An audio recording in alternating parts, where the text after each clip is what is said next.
Oke, assalamualaikum warahmatullahi wabarakatuh. Jumpa kembali di channel saya, channel yang tidak penting.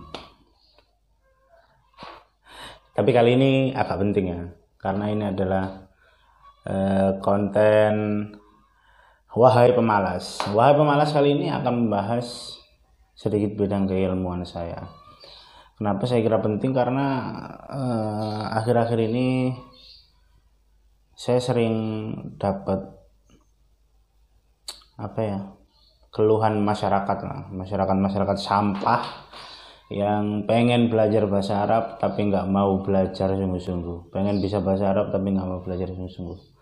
Masyarakat sampah itu tanya sama saya, gimana ya cara cepet ngafalin mufradat itu, gimana ya cara biar gampang memahami kosakata itu. Tuh pertanyaan-pertanyaan sampah seperti itu sering sekali saya terima. Oleh karena itu saya akan bikin ini tips cara menghafalkan mufradat atau kosakata dengan cepat dan benar.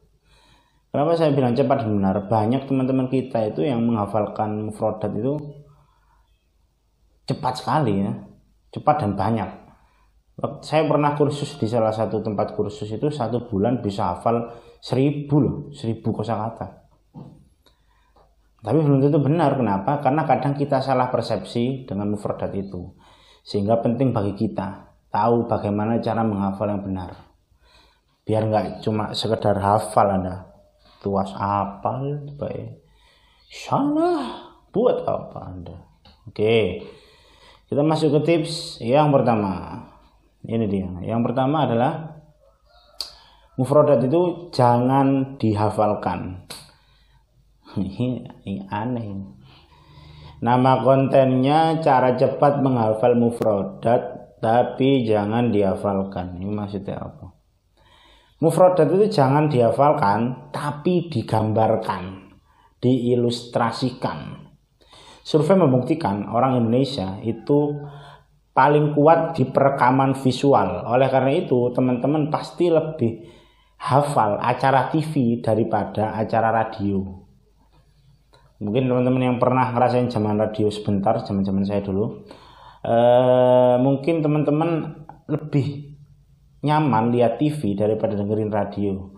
Kenapa? Karena tangkapan visual masyarakat itu lebih lama berada di otak daripada apa yang dia dengar. Sebagai contoh, mungkin teman-teman masih ingat ya acara-acara TV zaman dulu atau pembawa acaranya. Misalkan acara Empat Mata, itu pembawa acaranya siapa?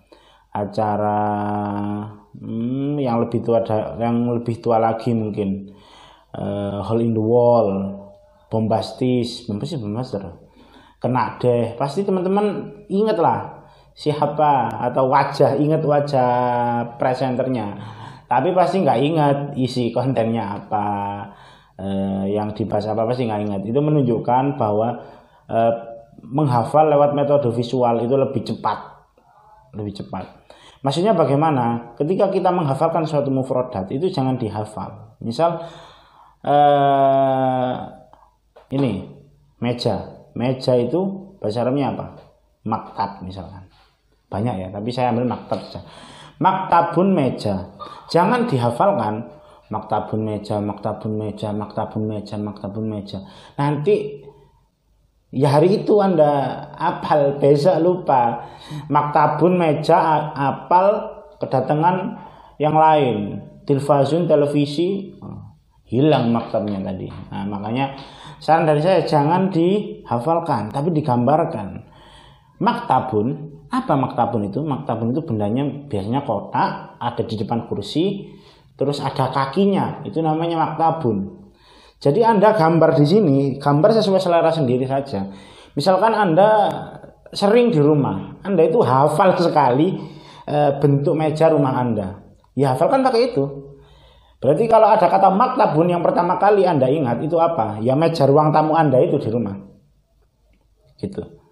Atau hakibatun. Hakibatun itu apa ya? Hakibatun itu tas, hakibatun tas, hakibatun tas, hakibatun tas. Jangan. Nanti pasti ketambahan mufrad lain Anda lupa. Caranya hakibatun, ingat tas Anda warna apa, mereknya apa, biasa dipakai pas kapan. Pasti Anda ingat hakibatun itu tas. Itu tips yang pertama, jangan dihafal, digambar. Yang kedua, menghafalkannya itu buatlah seperti konsep konsep pengelompokan kata atau semantic field dalam teori semantiknya, atau dalam bahasa Arabnya al-hukul ad-dalaliyah, seperti itu. Dalam teori al-hukul ad-dalaliyah kita tahu bahwa kata itu dikelompokkan berdasarkan jenis-jenisnya, berdasarkan kandang-kandangnya. Mereka ini kelompok kata apa, kelompok kata apa, kelompok kata apa. Misalkan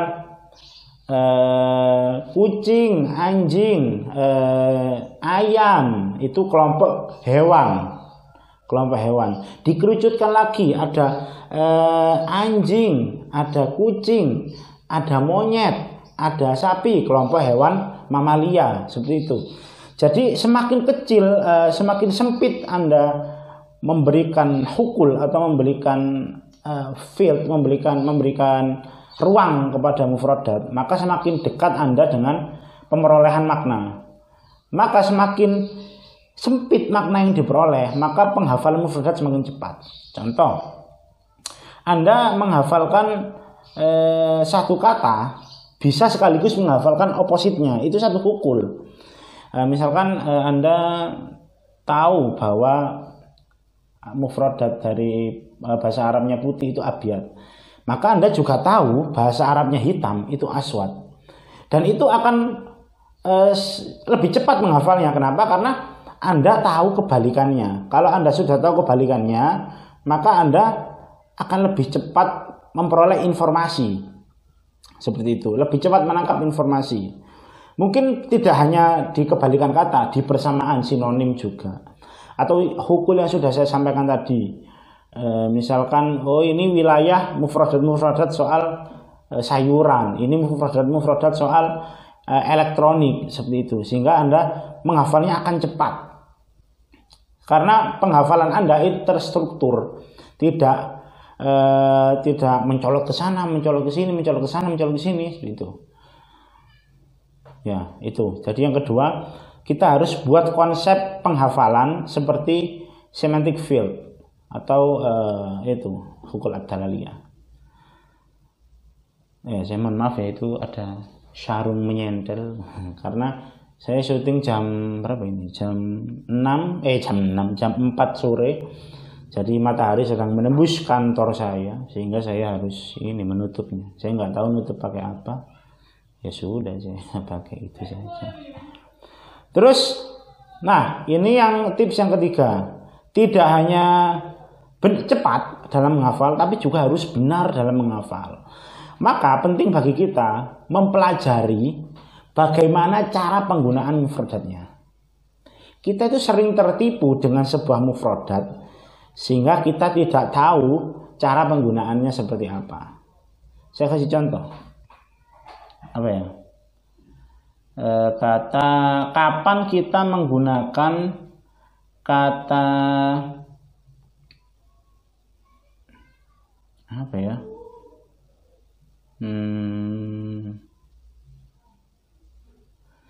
Kapan kita menggunakan kata sami' dan kata mustami', misalkan. Ketika kita kalau tidak tahu cara penggunaan kata, kita akan tertipu dengan dua kata itu, karena dua kata itu punya makna yang mirip-mirip mendengarkan. Maka penting bagi kita untuk tahu kapan kita menggunakan sami, kapan kita menggunakan mustami, seperti itu. Karena sami itu melihat, mendengar begitu saja. Mendengar sekelebatan itu juga bisa dikategorikan sami. Tapi kalau mustami itu kita mendengarkan dengan perhatian khusus, dengan fokus tertentu, sehingga tidak sekedar ada suara lewat di telinga kita. Maka penting bagi kita tahu perbedaan-perbedaan seperti itu. Kita perlu tahu cara penggunaan kosakata. Nah, bagaimana cara kita tahu penggunaan kosakata? Yang pertama, kita bisa lihat dari native speaker. Native speaker ini kita mungkin tidak perlu ini ya, nggak perlu chat langsung. Chat langsung lebih bagus kalau ada nomornya. Atau kita bisa lihat di YouTube. Sekarang kita terbuka lah sama teknologi.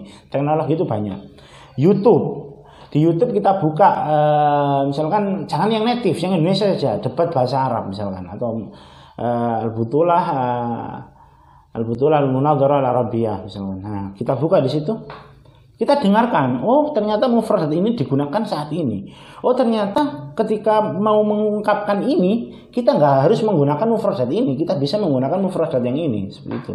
Nah itu nanti akan memperkaya mufradat kita juga di situ. Jadi kita menggunakan mufradat dengan benar dan mendapatkan tambahan mufradat yang baru. Atau kalau kita malas mendengarkan, sebenarnya belajar bahasa tapi malas mendengarkan dan malas membaca, itu menurut saya sungguh hal yang bodoh. Pengen belajar bahasa tapi Anda malas baca, malas mendengarkan, itu absurd. Itu kayak Anda pengen jadi koki tapi malas masak. Lucu sekali Anda. Saya juga pernah belajar bahasa Inggris tapi malas baca dan malas mendengarkan. Ya nggak bisa sampai sekarang saya bahasa Inggris. Jadi yang penting itu mendengarkan dan membaca. Kalau nggak bisa mendengarkan, minimal membaca. Bisa banyak sekali sekarang di internet contoh penggunaan kata, contoh penggunaan kata dalam sebuah kalimat. Pertama mungkin kita cari contoh penggunaan kata dalam sebuah kalimat saja. Nanti kita tingkatkan lagi ke dalam bentuk paragraf. Kita tingkatkan lagi di bentuk cerita, seperti itu. Sehingga kemampuan kita juga semakin terasa dalam penggunaan mufradat. Nah, setelah pengetahuan kita atau kemampuan kita untuk tahu bagaimana cara penggunaan mufradat itu semakin bertambah, ada cara yang terakhir, yaitu sebagai finishingnya adalah mencoba. Jadi mufradat yang sudah kita hafal dan kita ketahui cara penggunaannya, kita coba apakah mufradat ini benar penggunaannya, apakah saya bisa memahamkan penutur dengan menggunakan kata-kata ini. Ini sangat penting. Kenapa? Banyak dari kita itu menggunakan bahasa Arab itu sebisa kita saja, padahal kita nggak tahu itu sebenarnya aneh sekali gitu. Saya bukan mau mengkritiki salah satu pesantren, tapi menurut saya banyak dari pesantren modern yang menggunakan bahasa Arab ya dengan gaya bahasa Indonesianya, sehingga terjadi intervensi dalam stilistika atau gaya bahasa yang digunakan oleh si penutur. Misalkan kata ini, siapa namamu? Siapa namamu? Itu dalam, ya kita biasanya ngomong siapa namamu, siapa nama kamu, siapa nama ibu kamu. Nah, sedangkan di bahasa Arab itu bahasa Arabnya siapa itu kan man. Nggak bisa kita mengatakan man ismuka, man ismu abika, man ismu ummuka, man ismu, nggak bisa. Kenapa? Karena di bahasa Arab ismun atau nama itu terhitung ghairu akil atau sesuatu yang tidak punya akal. Benda mati pakai ma, bukan pakai man. Ini yang sering kita temui salah, sehingga penggunaan yang biasa kita anggap benar ternyata salah. Kita gunakan terus-menerus sehingga orang mengira itu benar, padahal itu salah. Caranya mengetahui ini benar atau salah, satu-satunya cara diuji ke mana? Ke native, penutur asli. Bukankah tujuan kita belajar bahasa agar bisa berkomunikasi dengan penutur asli? Bukankah kita belajar bahasa itu agar kita bisa mengambil ilmu dari sumber aslinya, sehingga memahamkan native itu cukup urgent menurut saya. Dan sekarang banyak sekali aplikasi belajar bahasa online yang bisa akses antar negara, itu banyak sekali. Saya lupa, mungkin nanti saya akan taruh di deskripsi. Tapi banyak sekali, sehingga nggak ada alasan untuk nggak bisa ketemu native. Sekarang itu zaman teknologi sudah canggih, Banyak sekali cara ketemu dengan native. Atau kalau nggak mau native deh, kita coba mufradat kita di Google misalkan. Misalkan kata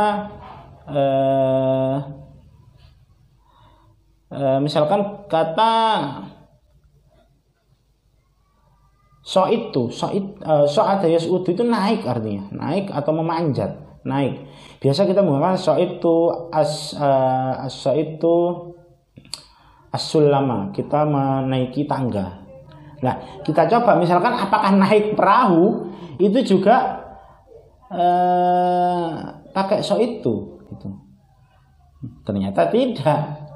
Bisa Anda coba di Google Anda, pasti yang banyak muncul Rokibtu gitu. Sehingga Google ini merupakan database yang sering digunakan orang. Sehingga kalau kita memasukkan suatu keyword yang jarang sekali dipakai orang, kita nanti akan ketahuan, oh ternyata keyword yang kita masukkan itu salah. Keyword yang kita masukkan itu jarang terpakai. Nah, ketika kita klik, kita akan disuguhi banyak keyword yang umum digunakan. Oh ternyata yang sering digunakan ini, sehingga itu akan menambah kemampuan kita dalam pengetahuan kita dalam penggunaan mufradat juga, dan mengevaluasi cara penggunaan mufradat kita. Seperti itu. Jadi kesimpulannya ya, yang pertama, jangan dihafalkan mufradat itu, tapi diilustrasikan, digambarkan. Kalau Anda bisa menggambarkan mufradat, hitung deh di rumah Anda ada berapa barang. Yakin sehari 30-50 mufradat bukan hal yang sulit. Terus yang kedua, buat konsep penghafalan, kelompokkan kata, hukul dalaliyah, semantic field. Biar ada gunanya belajar ilmu dalalah, bukan cuma buat contek-contekan saat UAS. Yang ketiga, cari cara penggunaan mufradatnya. Bisa lewat YouTube, lewat bacaan, banyak sekali. Pokoknya yang ketiga ini hubungannya sama konstruktif aja. Skill berbahasa yang konsumtif, mendengarkan dan membaca sudah. Yang keempat, coba gunakan dengan pendekatan skill yang produktif. Gunakan untuk berbicara dengan native, atau gunakan untuk menulis di Google, atau menulis chat dengan native. Nanti kita akan dapat respon apakah penggunaan kita sudah benar atau belum. Mungkin itu dari saya, 4 cara menghafalkan mufradat dengan cepat dan benar. Kalau ada yang punya tips lain, silahkan taruh di kolom komentar biar teman-teman kita terbantu dan tidak tanya-tanya, tidak DM saya lagi ya. Terima kasih. Assalamualaikum warahmatullahi wabarakatuh. Box.